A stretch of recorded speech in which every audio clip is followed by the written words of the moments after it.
had a black dog. His name was Depression. Whenever the black dog made an appearance, I felt empty and life just seemed to slow down. He could surprise me with a visit for no reason or occasion. The black dog made me look and feel older than my years. When the rest of the world seemed to be enjoying life, I could only see it through the black dog. Activities that usually brought me pleasure suddenly ceased to. He liked to ruin my appetite. He chewed up my memory and my ability to concentrate. Doing anything or going anywhere with the black dog required superhuman strength. At social occasions, he'd sniff out what confidence I had and chase it away. My biggest fear was being found out. I worried that people would judge me. Because of the shame and stigma of the black dog, I was constantly worried that I'd be found out. So I invested vast amounts of energy into covering him up. Keeping up an emotional lie is exhausting. Black dog could make me think and say negative things. He could make me irritable and difficult to be around. He would take my love and bury my intimacy. He loved nothing more than to wake me up with highly repetitive and negative thinking. He also liked to remind me how exhausted I was going to be the next day. Having a black dog in your life isn't so much about feeling a bit down, sad or blue. At its worst, it's about being devoid of feeling altogether. As I got older, the black dog got bigger and he started hanging around all the time. I'd chase him off with whatever I thought might send him running. But more often than not, he'd come out on top. Going down became easier than getting up again.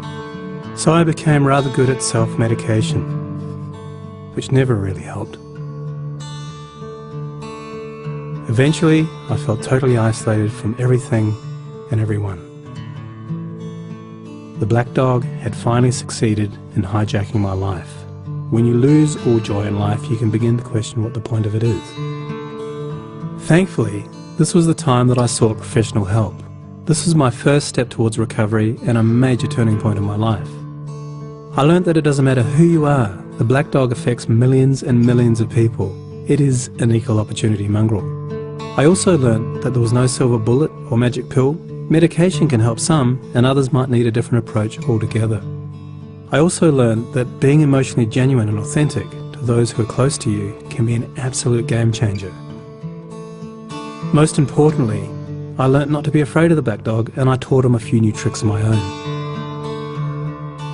The more tired and stressed you are, the louder he barks, so it's important to learn how to quiet your mind.